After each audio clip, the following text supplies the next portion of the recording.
ప్రజల వర్షిప్ సాంగ్లో మనమందరం కూడా కలిసి పాడుకుంటూ ప్రభువుని ఆరాధిద్దాం. మీరు వచ్చినటువంటి వారు ఉండొచ్చు, కలిసి పాడండి.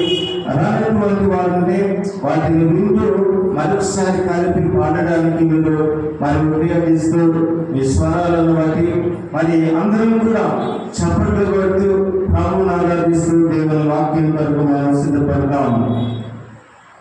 Jehovah Jireh, my provider, His grace is sufficient for me.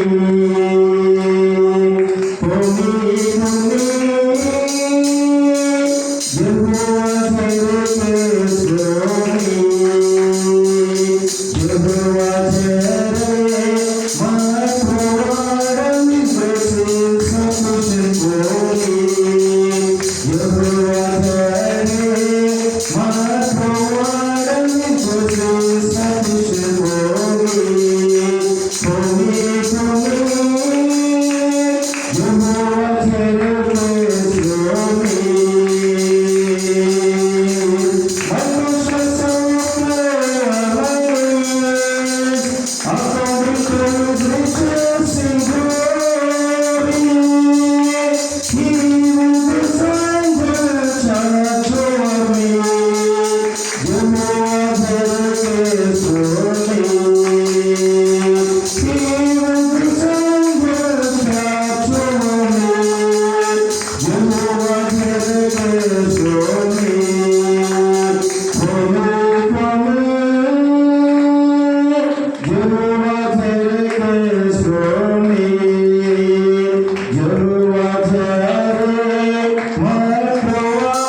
ఈ ప్రాముఖ్యమైనటువంటి సమయంలో ఒక క్షణం మనమందరం కూడా తలలు ఉంచి కళ్ళు మూసి ప్రభువును స్తుతిద్దాం, ఆయన ఆరాధిద్దాం. ప్రభు, మరొక దినం నువ్వు మాకు అనుగ్రహించాడు. ఈ ప్రభు దినంలో నూతన దైవారాధనలో మిమ్మల్ని స్తుతిస్తూ ఉండగా ఈ ప్రభు దినపు ఆరాధనలో మేమందరం కూడా దీవించబడాలి. ఎక్కడైనా నీకు ప్రభు ఆయాసకరంగా మేము జీవిస్తే మమ్మల్ని క్షమించండి. నీ వాక్యం చేత సరి చేసుకున్నట్టుకు మరొక అవకాశాన్ని ఇచ్చారు. వ్యక్తపరుచుకోక ఆ సమయాన్ని గ్రహించలేక బుద్ధిహీనులుగా ఉండక సమయాన్ని గ్రహించిన వారే బుద్ధిమంతులను పోలి జ్ఞానులను పోలి సమయమును పోనీయక సద్వినియోగపరుచుకుంటూ మమ్మల్ని మేము దిద్దుకున్నటకు నీ సన్నిధి నుండి ఆశీర్వదించబడినటువంటి కృప చూపండి. నీ పక్షముగా నిలవబడిన నీ సేవకునికి మీ ఆత్మ సహాయం దయచేయండి ప్రభువా. నీ సేవకునితో మాతో మీరు మాట్లాడండి. మాకేమి కావాలో మీకు తెలుసు ప్రభువా. మా స్థితులు మీకు తెలుసు, మా వ్యక్తిగత జీవితాలు తెలుసు, కుటుంబ జీవితాలు మీకు తెలుసు, సంఘ జీవితం మీకు తెలుసు. ఇక్కడ ఉన్న సమాజానికి మీకు ఉన్న ప్రతి ఒక్కరికి ఏం అవసరమో మీకు తెలుసు ప్రభువా. నీవు మాత్రం మాట్లాడండి. వెనుకల చెవి, గ్రహించే మనసు, అనుసరించేటటువంటి సమర్పణ జీవితం ఈరోజు మాకు దయచేయండి ప్రభువా అని చెప్పి ప్రభువుని అడుగుతూ మా హృదయం అంతా మీకే ఇస్తాము ప్రభువా. మీరు మాలో ఉండి లోకంలో ఉన్న ప్రతి దానికన్నా నీకు మాత్రమే ఇస్తాము. మా హృదయం నిండుగా నీవుండి మమ్మల్ని నడిపించు ప్రభువా. ప్రభువుని అడుగుతాము. హల్లెలూయా హల్లెలూయా హల్లెలూయా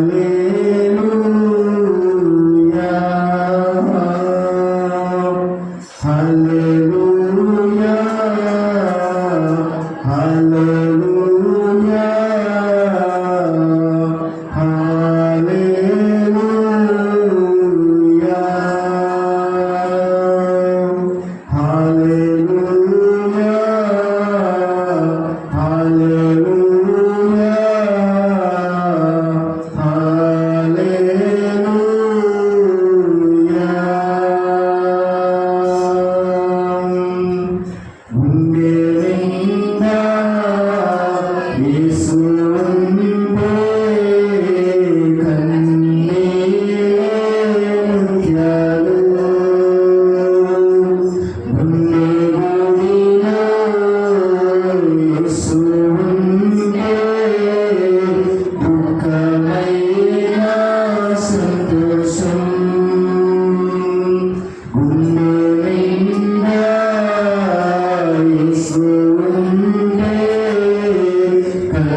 నా గుండె నిండా యేసే, గుండె నిండా యేసు ఉంటే కన్నీనే వచ్చెను, గుండె గుడిలో యేసు ఉంటే దుఃఖమైన సంతోషం, గుండె నిండా యేసు ఉంటే కన్నీనే వచ్చెను, గుండె గుడిలో యేసు ఉంటే దుఃఖమైన సంతోషం. హల్లెలూయా, హల్లెలూయా,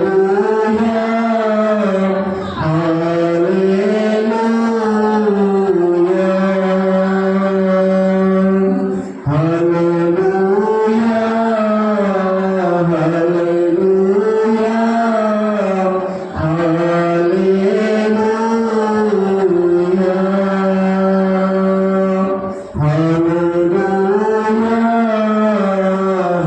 హల్లెలూయా,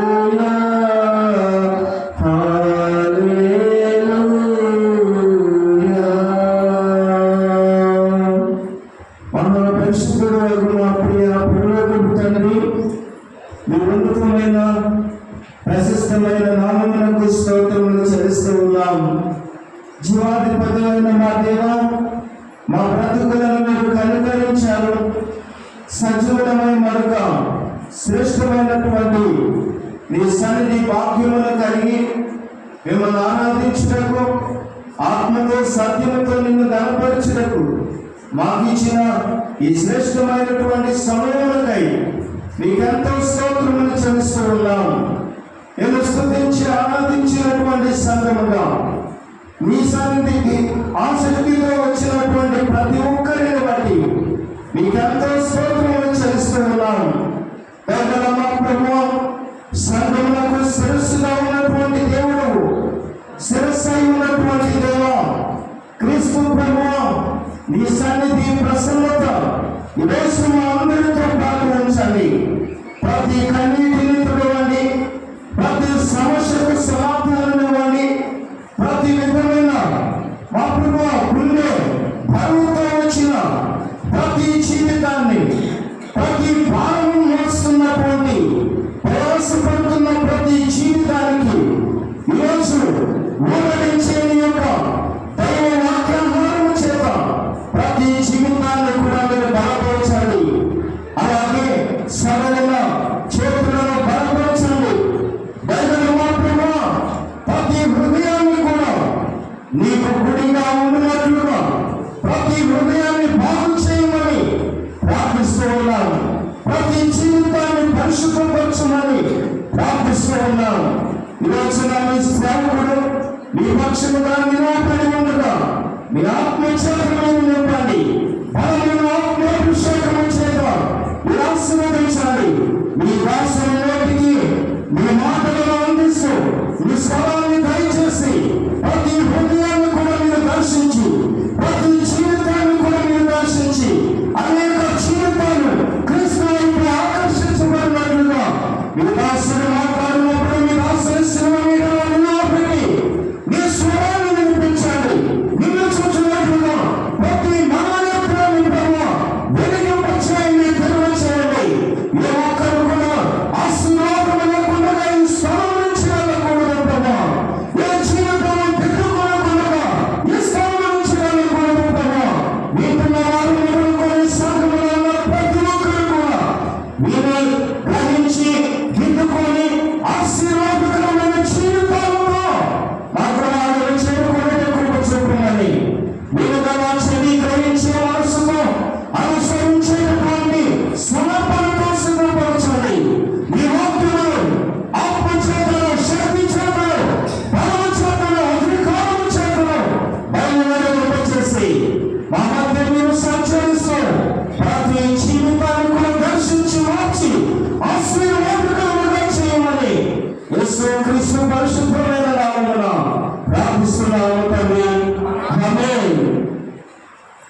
చేస్తే అందరూ కూడా కూర్చోవాలని ప్రేమతో కోరుతూ ఉన్నాం. క్రీస్తునందు ప్రియ దేవుని సంగమా, ఈరోజు మరొక శ్రేష్టమైనటువంటి దేవుని సన్నిధి మనకు ప్రభువు దయచేశాడు. అందుకే మనం దేవునికి ఎంతో వందనాలు చెల్లించాలి.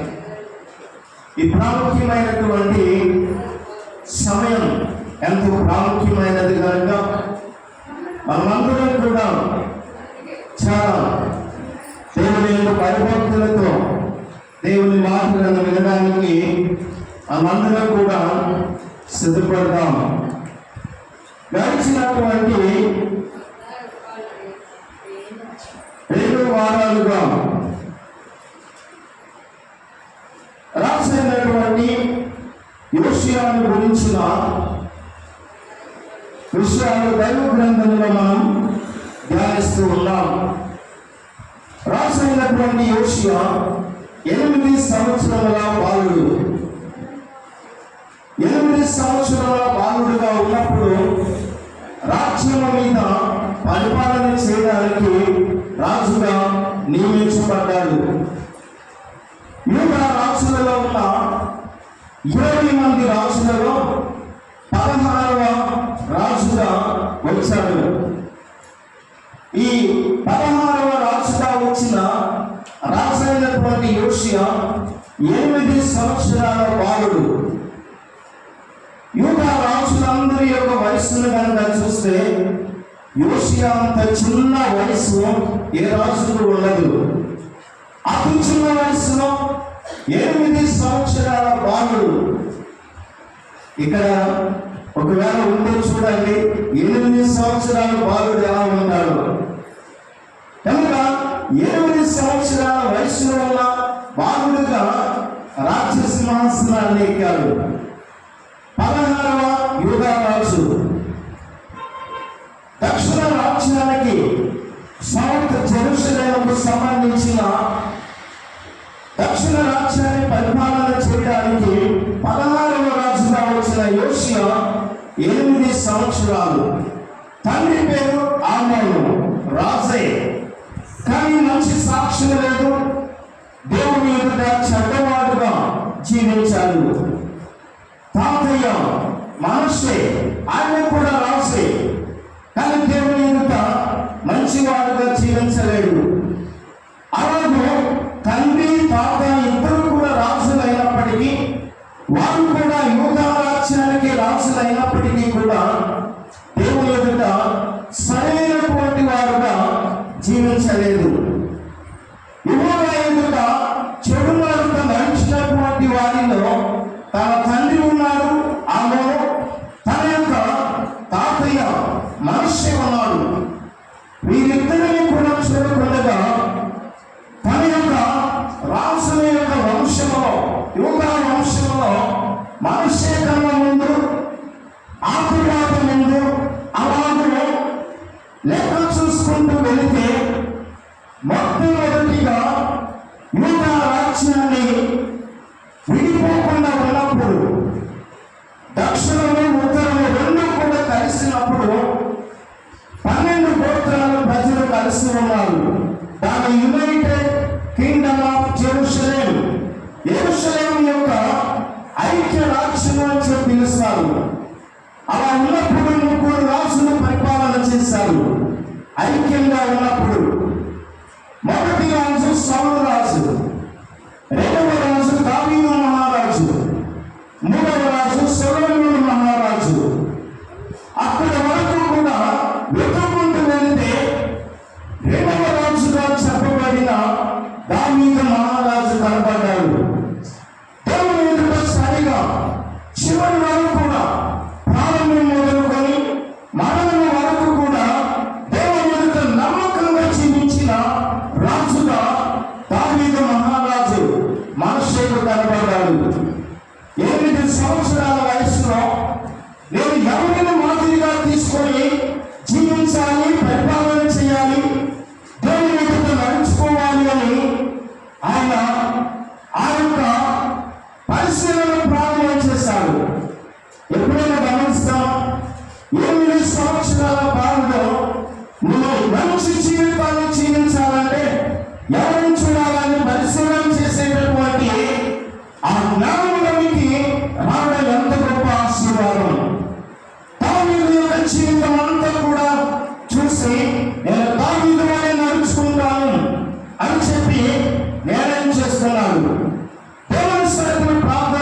చేశారు. ఎన్ని సంవత్సరాలు? 4 సంవత్సరాలు. 4 సంవత్సరాలు ప్రార్థనలు గడిపాడు. 4 సంవత్సరాలు మామూలు పరిపాలన చేస్తూ ప్రార్థనలు గడిపాడు. 4 సంవత్సరాలు కంప్లీట్ అయ్యేపాటికి 12వ సంవత్సరం వచ్చింది యోషియాకు. యోషియా వయసు 12 సంవత్సరాలు.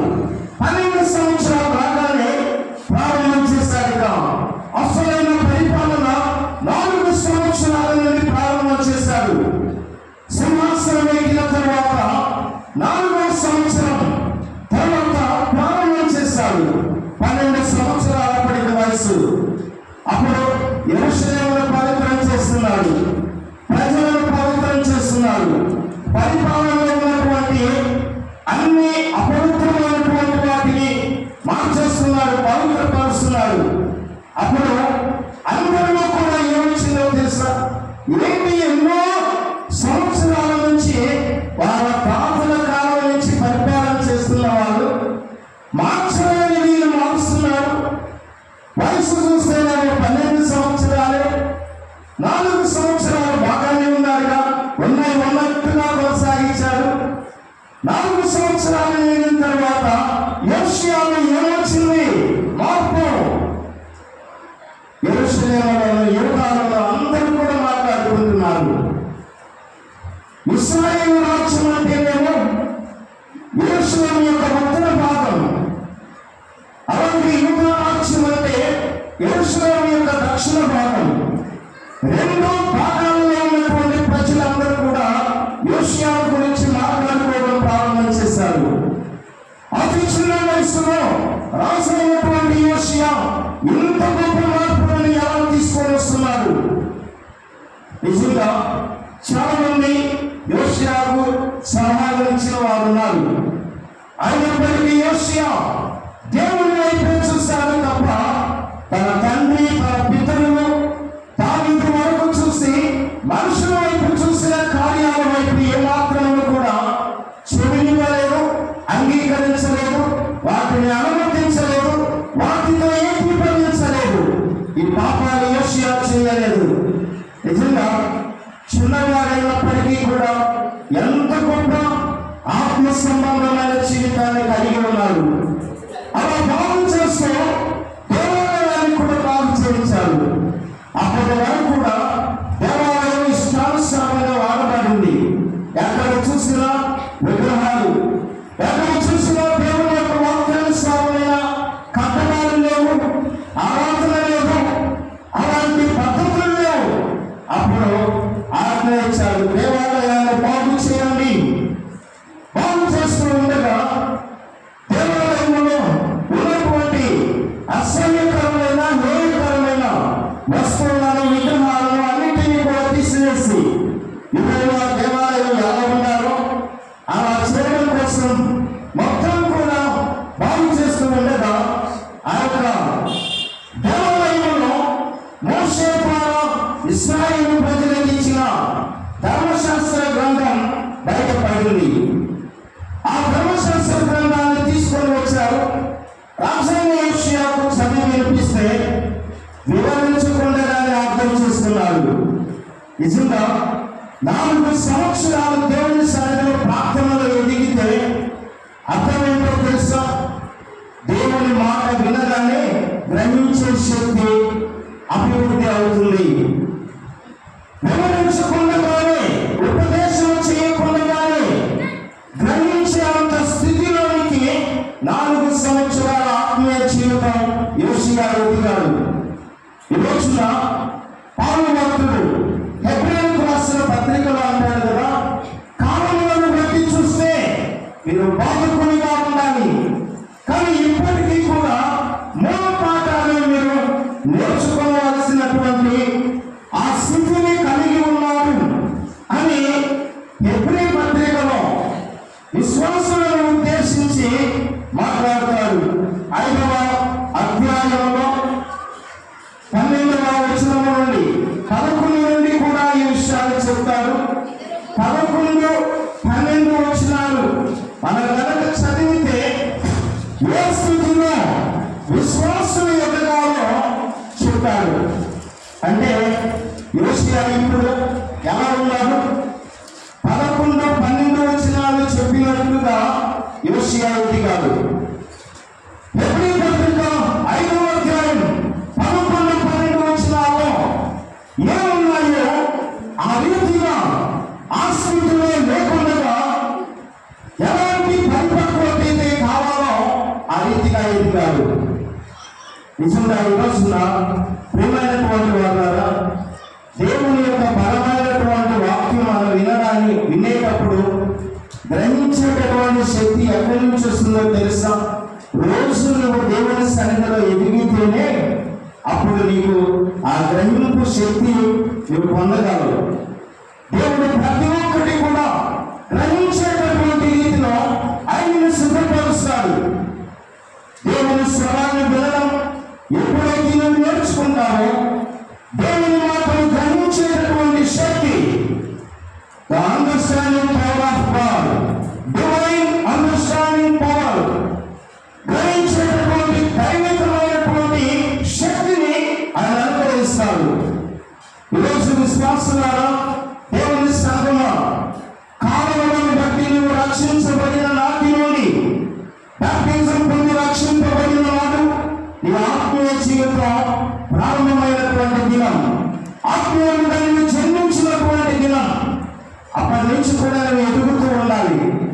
ఇప్పటికి ఎన్ని సంవత్సరాలు ఉన్నాయో ఒకసారి నీకు నీవే లెక్క పెట్టుకో. అలా లెక్క పెట్టుకున్నప్పుడు 4 సంవత్సరాలు దేవుని గడిపిన యోషియా ఇంత స్థాయి ఎదగగలిగితే ఇన్ని సంవత్సరాలుగా నువ్వు ఏ స్థాయి వరకు ఎదగలిగావు? ఏ స్థాయి వరకు ఆత్మీయంగా దేవుని విషయాలను గ్రహించే జీవితాన్ని కలిగి ఉన్నావు? అలా ఉన్నప్పుడు నీ జీవితంలో ఎంతో గొప్ప మార్పులు నీ ఇంటి వారు చూస్తారు, నీ సంఘం చూస్తుంది, నీ సమాజం చూస్తుంది. యోషియా ఇంటి వారు చూస్తున్నారు, యోషియా రాజ్యం చూస్తూ ఉంది. యోషియా ఉన్నటువంటి మంత్రులందరూ కూడా చూస్తూ ఉన్నారు. ప్రక్క రాజ్యమైన ఉత్తర రాజ్యము చెప్పుకుంటా ఉంది. యోషియా ఇంతగా ఎదురడానికి కారణం ఏంటి? యెహోవా యందు భయభక్తులు నిజముగా కలిగి ఉండడానికి పూనుకున్నాడు. ఈరోజు ప్రియమైనటువంటి వారు, దేవుని యందు భయభక్తులు కలిగి ఉండడం ప్రతి ఒక్కరి యొక్క బాధ్యత. ఎప్పుడైతే మనం తనని శ్రద్ధగా కలిగి ఉంటామో అప్పుడే మనం ఎదగలుగుతాం. ఈరోజు వ్యక్తిగతంగా ప్రతిరోజు కూడా నేను ఈ రీతిగా బైబిల్ చదివే సమయం, ధ్యానించే సమయం, ప్రార్థించే సమయం, ఎన్ని పనులున్నా దేవునితో నేను గడిపే సమయం నాది. ప్రతిరోజు కూడా నువ్వు కలిగి ఉంటే యోషియా వంటి ఎదుగుదలను కలిగి ఉండగలుగుతావు. యోషియా అలా కలిగి ఉండి ఆశీర్వదించబడ్డాడు. కాలమునకు తగినట్టుగా ఎదుగలిగాడు. దేవుని యొక్క మాటలు వినగానే వివరించే పని లేకుండానే కన్నీళ్లు వేస్తున్నారు, వస్త్రాలు చూపుకున్నారు, వెంటనే అంటున్నారు, ఇదిగో లేవీయులారా, ప్రవక్తలారా, యాజకులారా, దేవుని సన్నిధిలో మన కోసం ప్రార్థించండి. అలా ప్రార్థించారు అందరూ కూడా. దేవుడు వెంటనే సెలవిచ్చాడు, యోషియా నువ్వు కన్నీరు విడచడం నేను చూశాను, దేవుని సన్నిధిలో నేను తగ్గించుకోవడం నేను చూశాను. మోషే ధర్మశాస్త్రాన్ని విని గ్రహించి వెంటనే నా పట్ల ఎలా నడుచుకున్నావో నా సన్నిధిలో నేను చూశాను. కనుక నేను ఏం చేస్తాను? నీకు నెమ్మదిని ఇస్తాను, నీకు సమాధానాన్ని ఇస్తాను. నీ పరిపాలన కాలంలో నిన్ను, నీ యొక్క ఇంటి వారిని, నీ యొక్క రాజ్యాన్ని ఆశీర్వదిస్తాను. నిజంగా దేవాలయం బాగు చేస్తూ ఉండగా ఇంత గొప్ప ఉద్యమాన్ని దేవుడు యోషియా యొక్క పరిపాలనలో ఆ యొక్క యూద రాజ్యానికి దేవుడు ఇచ్చాడు. దేవుడు మాట్లాడిన తర్వాత మోషే యొక్క ధర్మశాస్త్ర గ్రంథాన్ని వింటున్నటువంటి రాజు ఏం చేస్తాడో తెలుసా? ఆ దేవుడు సెలవిచ్చిన తర్వాత రాజు వద్దకు వచ్చినటువంటి ధర్మశాస్త్రాన్ని అందరికీ కూడా వినిపించాడు. మనం ఆ మాటలో ఏదైతే లాస్ట్ వారం మనం గమనించాము. దినవృత్తాంతముల 2వ గ్రంథం 34వ అధ్యాయం 29-30 వచనాలలో మనుషులందరినీ కూడా ఎలా సమకూర్చారో మనం అక్కడ చూస్తాము. యెహోవా మందిరంలోనికి జనులందరినీ కూడా సమకూర్చారు. వచ్చిన ప్రియమైనటువంటి వారా, ఒక నాయకుడు చేస్తున్నటువంటి పని ఏమిటో తెలుసా? అప్పటికి ఇంకా యాజకుడు లేడు, శాస్త్రులు మాత్రం ఉన్నారు, లేవీయులు మాత్రం ఉన్నారు, యాజకులు ఇంకా లేరు. దేవాలయం అప్పుడప్పుడు బాగుపడతా ఉంది. కానీ ఆ రాజ్యానికి నాయకుడైనటువంటి 12 సంవత్సరాల వయసున్నటువంటి ఆ బాలుడైనటువంటి రాజు, ఆత్మ సంబంధమైన భక్తుడు ఏం చేస్తున్నాడు తెలుసా? మార్పు నాలో వచ్చింది నిజమే, కానీ అది సరిపోదు కదా. నా ఇంటిలో రావాలి, నా రాజ్యంలో మార్పు రావాలి. దేవుని మార్పులను బట్టి తను తాను మార్చుకున్నటువంటి యోషియా తన మార్పుతోనే ఆగిపోతాది, తన వరకే ఉంటుంది. తన ఇంటిని మార్చాలి, తన జనులను మార్చాలి, తన రాజ్యంలో ఉన్న అధికారులను మార్చాలి. అందుకనే అందరినీ కూడా సమకూర్చాడు. ఎక్కడ సమకూర్చాడు? యెహోవా మందిరంలో. యెహోవా మందిరంలో జనులందరినీ కూడా సమకూర్చిన తర్వాత ఏం చేశాడట? మోషే ధర్మశాస్త్ర గ్రంథాన్ని చదివించి జనులందరికీ కూడా వినిపించాడు. దేవుని వాక్యాన్ని వినిపించాడు. యెహోవా మందిరానికి జనులు వచ్చిన తర్వాత సమయము వ్యర్థమైన వాటితో గడపలేదు. గమనించండి, దేవుని సన్నిధికి వచ్చిన తర్వాత ఆరాధన సమయం వ్యర్థమైన వాటితో గడపకండి. అవసరం లేనటువంటి వాటితో సమయాన్ని గడపకూడదు. అవన్నీ కూడా ప్రయోజనం లేనటువంటివి. అవసరమైనటువంటి వాటితో సమయాన్ని మనం ఉపయోగించుకున్నప్పుడు ఆశీర్వదించబడతాం. అందుకని చాలాసార్లు దేవుని మందిరానికి రోజు వెళ్తూ ఉంటాం, గంటలు ఏపీలో చేస్తూ ఉంటాం. కానీ ఎన్ని సంవత్సరాలు గడిచినా ఆ మాట తీరదే, ఆ జీవిత విధానం అదే, ఆ స్వభావం అదే, ఆ ఆలోచనలు అదే, ఆ నడక అదే. కారణం ఏంటో తెలుసా? వెళ్తున్నాం, వస్తున్నాం, కానీ మార్పు అనేటటువంటిది లేదు. ఈ రోజున నాలో ఎంత మార్పు వచ్చిందని చూసుకోవాల్సినటువంటి బాధ్యత ప్రతి విశ్వాసిని. ఇతరుల్లో ఎంత మార్పు వచ్చిందని చెప్పి చూడలేదు. నీలో ఎంత మార్పు వచ్చింది? నా ఇంటిలో ఎంత మార్పు వచ్చింది? నేను నా యొక్క ఇల్లు దేవునికి అనుకూలంగా ఉన్నామో ఆలోచించిన అడుగుతున్నాను. ఎప్పుడైనా వాళ్ళని అన్నిట్లో నువ్వు ఉంటారు, కానీ ఏది కూడా వాక్యానుసారంగా ఉన్నారు. వాళ్ళని చూసి నువ్వు దిగజారిపోతూ ఉన్నావు.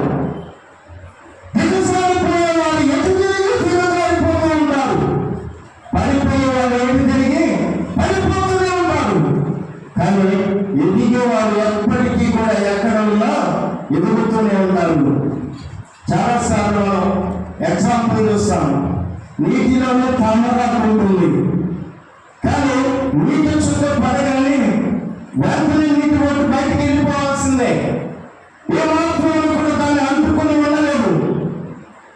వాతావరణం ఎలాంటి ప్రజల మధ్యలో ఉన్నా నిన్న పాపము అంటుకోకుండా ఉండవలసిన జీవితం కాపాడుకోవాలి.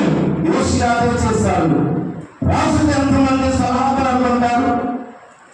మధ్యలో ఎక్కడైనా వింటాం. ఒక రాజ్యం పడిపోవడానికి, ఒక నాయకుడు పడిపోవడానికి, ఒక నాయకుడు మంచివాడు ఉన్నప్పటికీ కూడా సలహాదారులు కనుక మంచివాడు కాకపోతే ప్రజల్లో ఏమొస్తుందట? నెగిటివ్నెస్ వస్తుంది. దాన్ని బట్టి ఆ నాయకుడు పడిపోవడానికి కారణమవుతుంది. నాయకుడు కనుక సలహాదారులు కూడా మంచివాడైతే ఆ నాయకుడు నిరంతరం నిలిచి ఉంటారు. యోషియా మహారాజు ఎంతమంది సహాయకులు ఉంటారు, సలహాదారులు ఉంటారు, ఎంతమంది మంత్రులు ఉంటారు. అయ్యో, కొన్ని దావీదు తర్వాత వచ్చిన రాజులందరూ కూడా ఇలాగే ఉన్నారు, నీవు కూడా ఇలా వచ్చావు.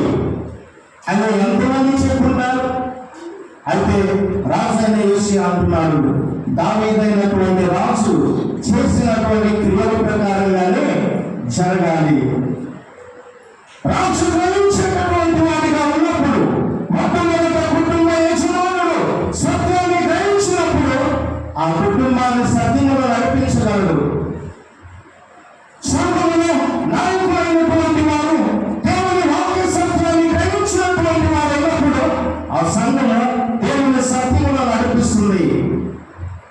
దేవుని యొక్క సేవకులు వాక్య సత్యములో ఎదిగినప్పుడు ఆ సంఘానికి కావలసిన దేవుని యొక్క వాక్య సత్యాన్ని బోధించగలరు.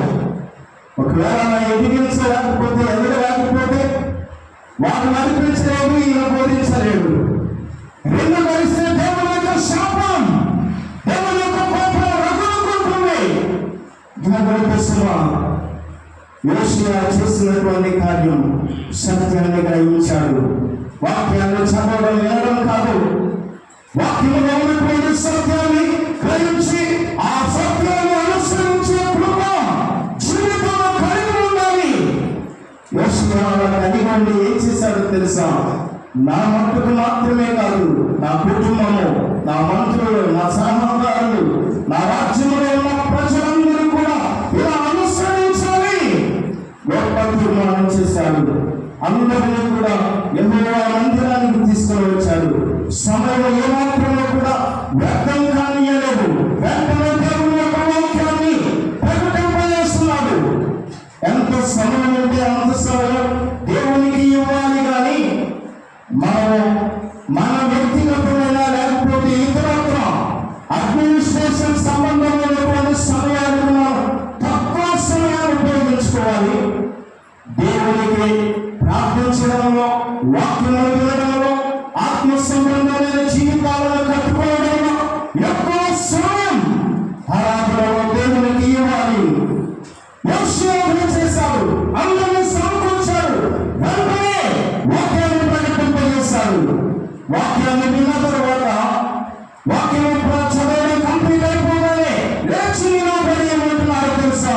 ఇదిగో నేనైతే పూర్ణ మనస్సుతో, పూర్ణ హృదయంతో మన పితరులు చేసిన పాపములను ఒప్పుకొని విడిచిపెట్టి నేను దేవుని వాక్యానుసారంగా జీవించడానికి తీర్మానం చేసుకుంటున్నాను. ఏం చేస్తాడు? ఆ మాత్రం మనం 30వ వచనము, దయచేసి 31వ వచనమును మనం ఆ మాత్రం మనం చూస్తాం. పిమ్మట రాజు తన స్థలమందు నిలబడి యెహోవాను అనుసరించుచు ఆయన ఇచ్చిన ఆజ్ఞలను, శాసనములను, కట్టడలను పూర్ణ మనసుతో, పూర్ణ హృదయముతోను గాయపరచు. ఈ గ్రంథమందు వ్రాయబడిన నిబంధన మాటల ప్రకారముగా ప్రవర్తించుదునని యెహోవా సన్నిధిని నిబంధన చేసుకొనెను. అందరూ చూస్తుండగా రాజు చేసిన పని ఏంటో తెలుసా? నా పూర్ణ హృదయంతో, నా పూర్ణ మనస్సుతో యెహోవా నిబంధనలను, ఆజ్ఞలను, కట్టడలను నేను కలిగి ఉంటాను. నిజంగా ఎంత శ్రేష్టమైన తీర్మానం! తన ఇంటికి, రాజ్యానికి ఎంత మాదిరికరంగా ఉన్నాడు. ఆ మాటను నిబంధన చేసిన తర్వాత యోషియా రాజు ఇంకా మరొకరు ముందుకేసారు. చూడాలి 32వ వచనం. మరియు అతడు యెరూషలేములో ఉంటున్న వారినందరినీ, బెన్యామీనీయులందరినీ అట్టి నిబంధనకు ఒప్పుకొని చేశాడు కనుక యెరూషలేము కాపురస్తులు తమ పితరుల దేవుడైన దేవుని నిబంధన ప్రకారము ప్రవర్తించిరి.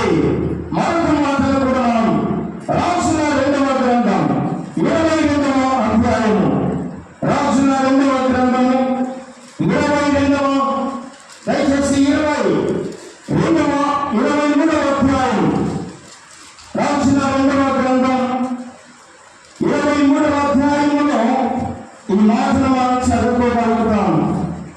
చేసినటువంటి మా పని దయచేసి మనం మొదటి వచనం నుండి కూడా 3 వచనాల వరకు కూడా ఉన్నాయి.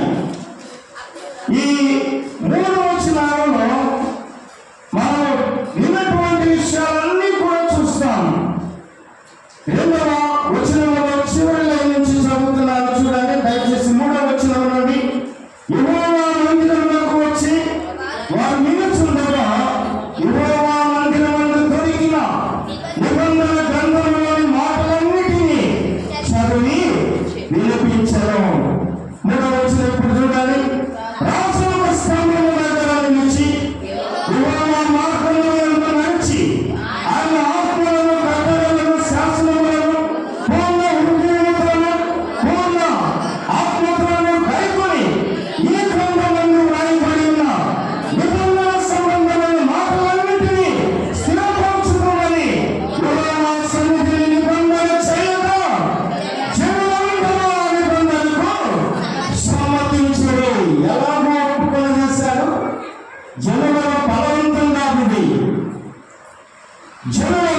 వాళ్ళ ఇంటి వారు చేసుకుంటే చేసుకొని, ఆయన మంత్రివర్గం చేసుకుంటే చేసుకొని, ఆయన ఇష్టపడే వారు చేసుకుంటే చేసుకొని, మనకెందుకు? మనము సొలొమోను దగ్గర నుంచి ఉన్నట్టుగా మనం నడుచుకుందాము. ఆయన తండ్రి అమ్మను దాకా మనం ఎలా ఉన్నాం అలాగే ఉన్నాం అని చెప్పి ఏ ఒక్కరు కూడా వెళ్ళలేదు. అది ఇశ్రాయేలులో ఆశీర్వదించబడడానికి కారణం. ఈ రోజున మనం అలా ఉండగలమా? ఈ రోజున మన జీవితంలో మనం అలా ఉండగలమా? ప్రియులని రోజున మేము మార్చుకోవాలంటే మనం మార్చుకొని మేము మార్చుకోం. నిజంగా లక్షల మంది ఒకటేసారి తమ యొక్క జీవితాలను మార్చుకోవడానికి కారణం ఏంటో తెలుసా? దేవుని వాక్యాన్ని శ్రద్ధగా విన్నారు కాబట్టి. ఇది రాసు యొక్క ఉద్దేశం కాదు, రాసు యొక్క విధానం కాబట్టి. దేవుని యొక్క ఉద్దేశం, దేవుని యొక్క విధానము, దేవుని యొక్క పద్ధతి అనేటటువంటి విషయాన్ని ఆ రోజు వారు గ్రహించారు. ఈరోజు గ్రహిస్తున్నావా? ఈరోజు దేవుని యొక్క వాక్యాన్ని వినటువంటి దేవుని ఉద్దేశాన్ని, దేవుని ప్రణాళిక, దేవుని పద్ధతి ఎంతవరకు నువ్వు గ్రహిస్తున్నావు? వాక్యాన్ని విని దేవుడు లోకంలో ఉన్నట్టుగానే ఉంటే యథావిధి పద్ధతిలో ఉంటాయి, ఇంకా మారుతూ ఉంటాయి. ఈరోజు మన యొక్క జీవితంలో యోగాల వచ్చి ఉంటే ఈరోజు బైబిల్ గ్రంథంలో ఈ సందర్భం రాయబడి ఉండేది కాదు. ఎందుకు వాసించాలో తెలుసా?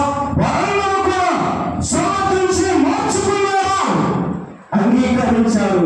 హృదయపూర్వకంగా రాజు అంగీకరించినట్లుగా వారు కూడా అంగీకరించి జీవితంలో పశ్చాత్తాపడి వారి క్రియలను విడిచిపెట్టి దేవుని యొక్క వాక్యానుసారంగా తమ జీవితంలో పద్ధతులను మార్చుకున్నారు. అలా మార్చుకున్నారు కనుక గొప్ప ఉజ్జీవం ప్రారంభమైంది. ఈరోజు దేవుడు నీతో కూడా మాట్లాడే విషయం ఏంటో తెలుసా? వాక్యానుసారంగా నీ పద్ధతులను మార్చుకోవాలి, వాక్యానుసారంగా నీ నడకను మార్చుకోవాలి. మాటలనైనా, జీవితాలైనా, కుటుంబాలైనా, సంఘంలో స్థానంలో వాక్యానుసారంగా జీవించాలి, వాక్యానుసారంగా చేయాలి. దానికోసమే దేవుడు తన యొక్క మాటలను ప్రకటింపజేస్తూ ఉన్నాడు. ఈరోజు దేవుని మాటలను వింటున్నాము. కనీసము నువ్వు పరిశ్రమ చేసుకుంటే నీలో ఎన్నో విషయాలు దేవుడు నీకు బోధిస్తాడు. ఎక్కడెక్కడ నువ్వు మార్చుకోవాలో కనీసం ఒకటన్నా మార్చుకుంటున్నావా? దేవుడు ఎన్నో సార్లు నీతో మాట్లాడుతూ ఉండగా నీ మాట మారిందా? నీ బ్రతుకు మారిందా? నీ స్వభావం మారిందా? నీ నడక మారిందా? ఈరోజు దేవుని యొక్క వాక్యమైన తర్వాత వీటిని మార్చుకోకుండా ఇంటికి వెళ్ళిపోయి బైబిల్ అలా విసిరేసి మరలా వెళ్ళి వారమంతా మన ఇష్టానుసారంగా జీవించి మరలా ఆదివారం రాగానే ఆ బైబిల్ పట్టుకొని వచ్చి మరలా అలాగే తీసి మరలా విసిరేసి మరలా వెళ్ళి మన ఇష్టానుసారంగా ఉంటే బైబిల్గానే ఉంటుంది. విన్న మాటలు కూడా సరిగా వినకుండా వాటిని విడిచిపెట్టేస్తాం. ఎన్ని సంవత్సరాలైనా వాళ్ళ జీవితం అలానే ఉంటుంది. ఈ స్థితికి ఎప్పుడు ముగింపు? ఇశ్రాయేలు వచ్చిన ఆ రోజు ఆ విషయాన్ని గ్రహించారు. గ్రహించి ఏం చేశారో తెలుసా? మేము కూడా ఈ మార్పును కలిగి ఉంటాం. జనులందరూ కూడా రాజుతో పాటుగా ఒకటేసారి తమ జీవితాలను దేవుని ధర్మశాస్త్ర ప్రకారంగా మార్చుకున్నారు. ఎప్పుడైతే వాక్యానుసారంగా నీ జీవితం మారుతుందో అదే ఉద్యోగం.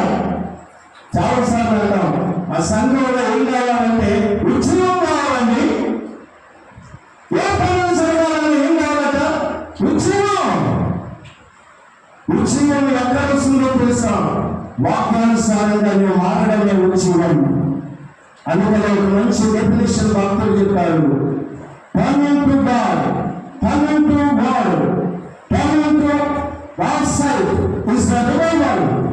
దేవుని వైపు తిరగడమే, దేవుని వాక్యం వైపు తిరగడమే, దేవుని సన్నిధి వైపు తిరిగి ఆయనకు అనుకూలంగా ఉండడమే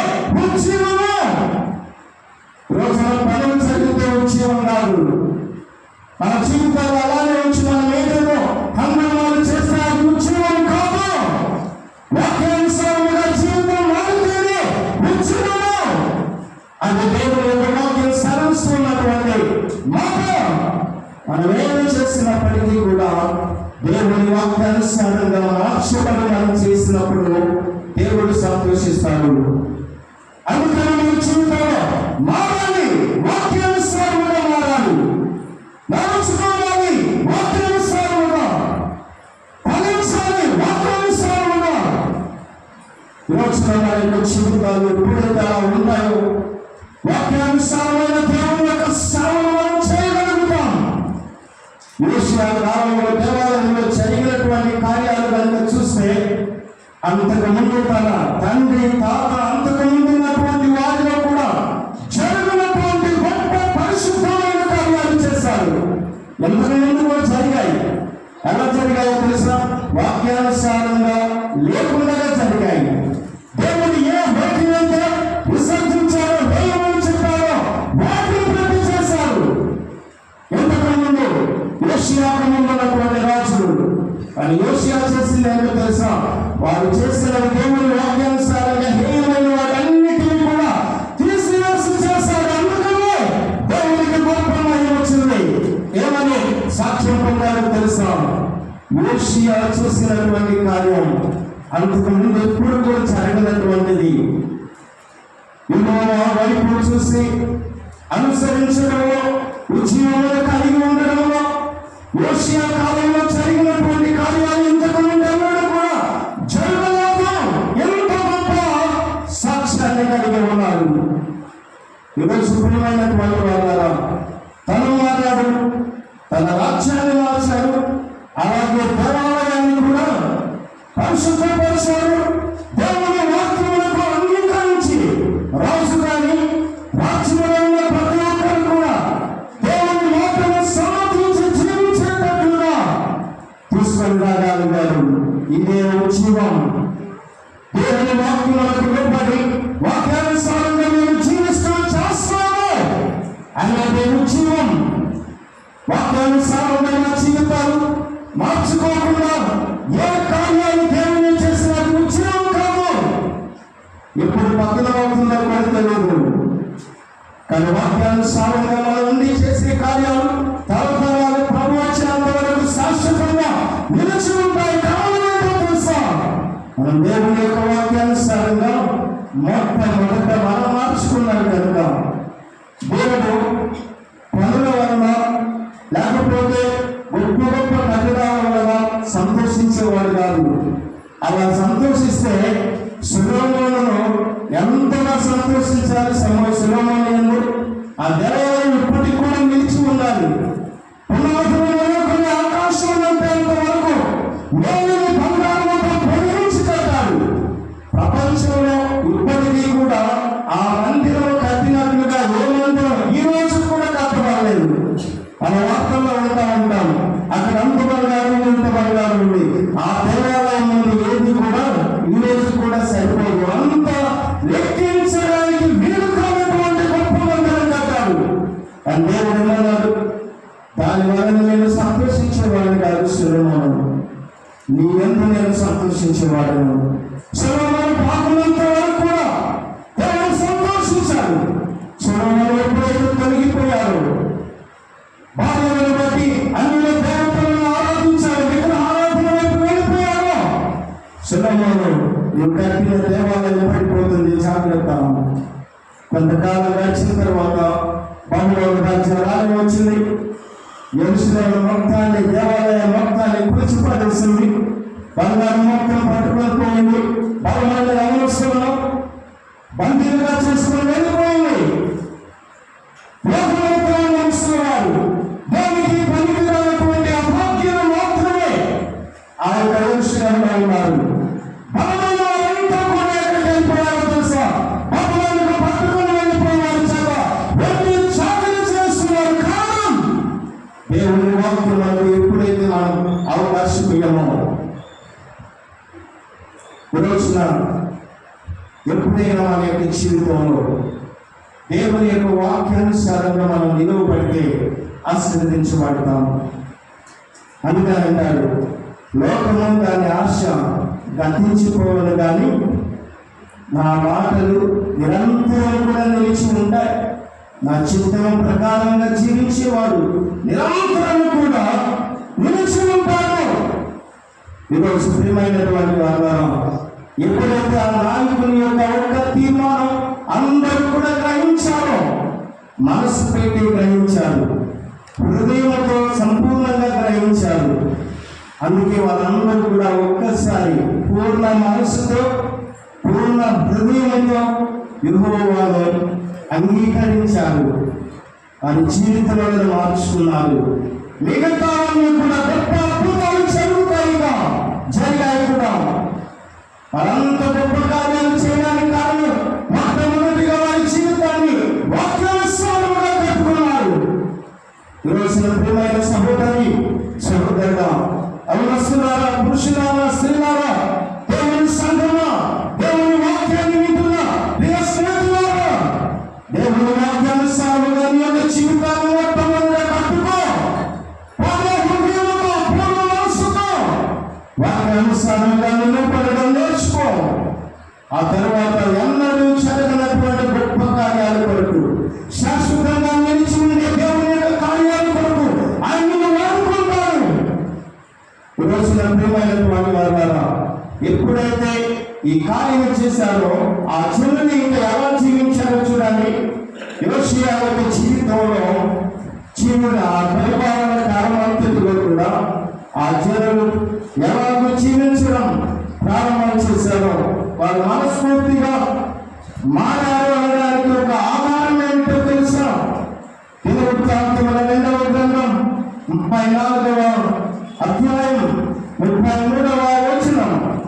మరియు యోషియా ఇశ్రాయేలీయులకు చెందిన దేశములన్నిటిలో నుండి ఏం తీసేస్తారు చూడండి.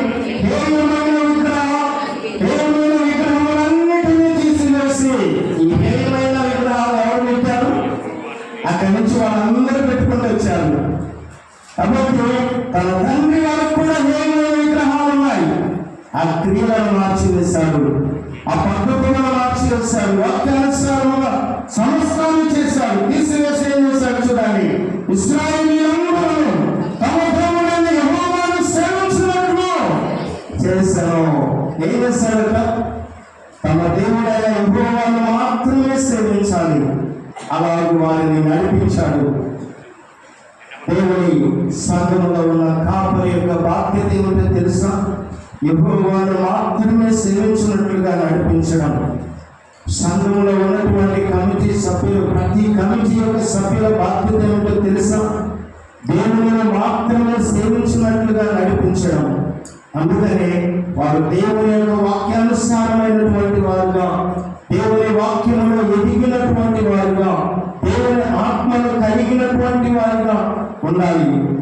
ఆ స్థాయి, ఆ యోగ్యత లేకుండా ఆ బాధ్యత తీసుకునే వారికి దేవుని ఎదుట ఉత్తరవాదులు, కొన్నిసార్లు శాపగ్రస్తులు అవుతారు. అందుకని ఆ స్థాయికి వెళ్ళాలంటే చాలా ఆలోచించి వెళ్ళాలి. దేవుని యొక్క సేవకుడుగా ఆ స్థాయికి వెళ్ళడానికి నా మటుకు నేను ఈ రోజు కూడా భయపడుతూనే ఉంటాను. తెలుసా? ఎందుకో తెలుసా? దేవునికి అనుకూలంగా మనం చేసినప్పుడు ఆయన నిరంతరం నిలబెడుతూ ఉంటాడు. మనకి ఏమి వచ్చినా రాకపోయినా దేవుని ఎదుట అంగీకారంగా ఉన్నామన్నటువంటి ఆశీర్వాదం, అన్నిటికన్నా మించినటువంటి ఆశీర్వాదం. అయితే వారందరూ కూడా యెహోవాను సేవించినట్లుగా చేసి ఏం చేశాడో చూడండి. చివరిగా అతని దినములన్నీ వారు తమ పితరుల దేవుడైన యెహోవాను అనుసరించుట మానలేదు. It's a great revival.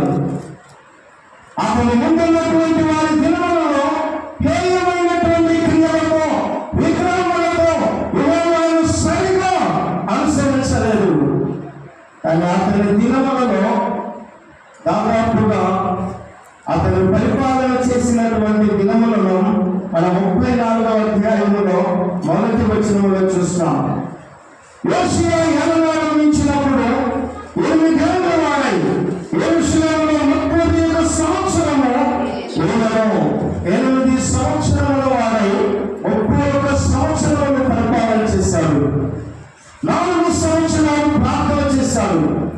31 సంవత్సరంలో 4 సంవత్సరాలు తీసేసిన తర్వాత మిగిలినటువంటి దినాలు దాదాపుగా 36-37 సంవత్సరాలు యోషువ ఉన్నంత వరకు కూడా ఆ జనులు ఏం చేశారట? యెహోవాను అనుసరించుట మానలేదు. ఈరోజు ప్రభు మనతో మాట్లాడుతూ ఉండగా నీ యొక్క ఉద్దేశం ఏమిటి?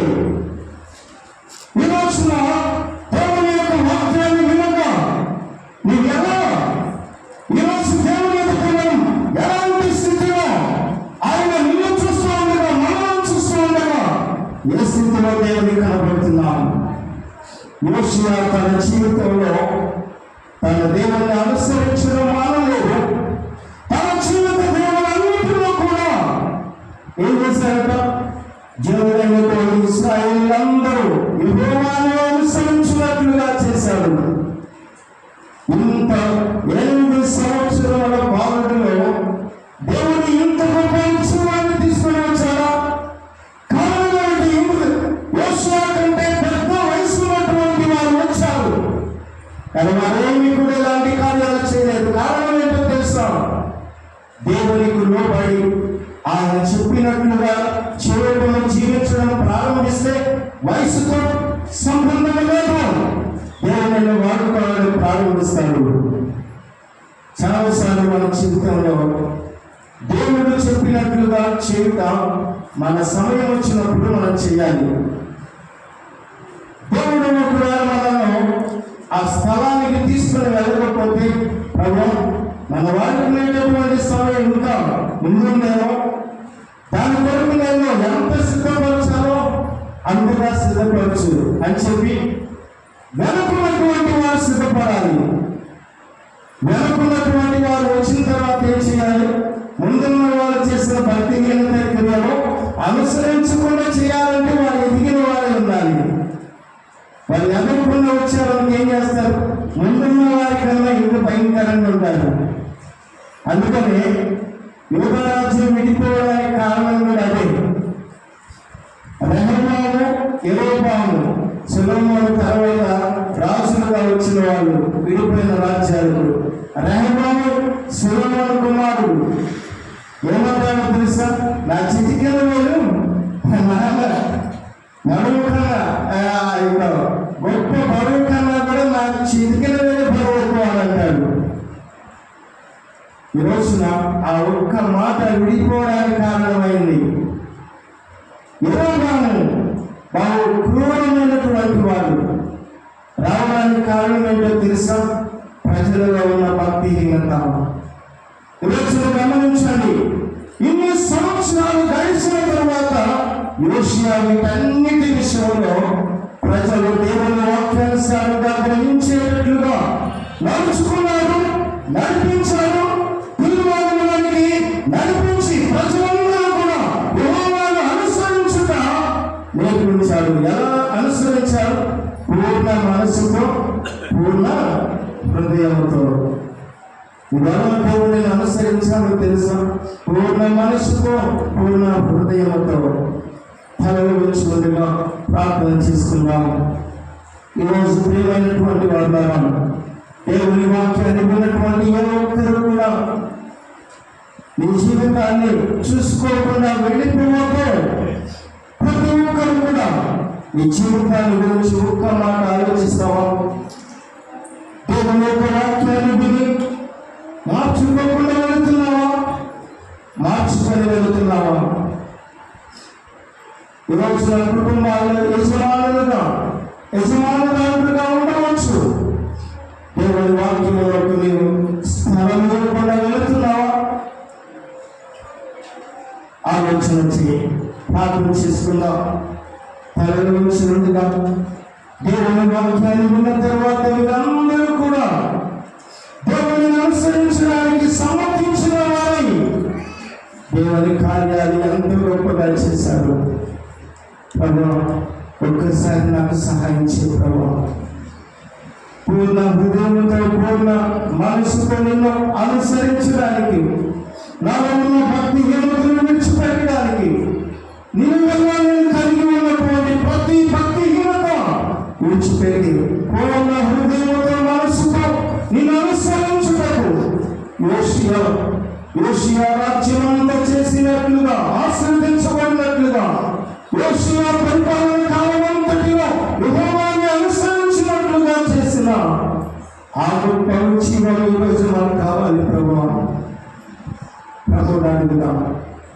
మహాపరిశుద్ధుడా, ప్రేమ కలిగిన మా తండ్రి, ఉన్నతమైన పరిశుద్ధమైన నామములకు స్తోత్రాలు చెల్లిస్తూ ఉన్నాము. ఈ ప్రాముఖ్యమైనటువంటి సమయంలో ఈ వాక్యమైనటువంటి సంఘం అంతా కూడా, ఈ వాక్యమైన నా ప్రియ స్నేహితులందరూ కూడా తమ జీవితంలో దేవుని యొక్క వాక్యమును సంపూర్ణంగా అంగీకరించి పుస్తకాన్ని చెడుతారని ఏమైనటువంటి క్రియలను, ఏమైనటువంటి విగ్రహములను, ఏమైనటువంటి పనులను విడిచిపెట్టి పూర్ణాత్మతో యెహోవాను అనుసరించుతాం. ఈ వాక్యానుసారముగా జీవించుతాం. ఈ వాక్యానుసారముగా స్వభావము, మాటలను, నడకలు, జీవితాన్ని, బ్రతుకును సర్వం మార్చుకుని జీవించటకు యోషియా కాలంలో యోషియా మొదలుకొని యోషియా జనులందరికీ ఇచ్చిన ఆ గొప్ప వచనం ఈరోజు సన్నిధిలోని వాక్యము ఉన్న ప్రతి ఒక్కరికి కూడా దయచేయండి. వెళ్ళుచుండగా ఈ మాటలను హృదయంలో భద్రపరచుకొని జీవితంలో నాలుగు జనులు మార్చుకొని యెహోవాను అనుసరించడం మానవ జీవించి ఆశీర్వదించబడిన రీతిలో ఆ జీవితంలో జీవించినప్పుడు పనివాడి ఈ వాక్యాలు ప్రతి జీవితంలో కూడా మీరు దాన్ని కవింపచేసి భయపడమని యేసు పరిశుద్ధమైన నామమున ప్రార్థిస్తున్నాను తండ్రి, ఆమేన్. ఈ సమయంలో కానుకలు పాడుతూ ఉండగా కానుకలు స్వీకరించబడతాయి.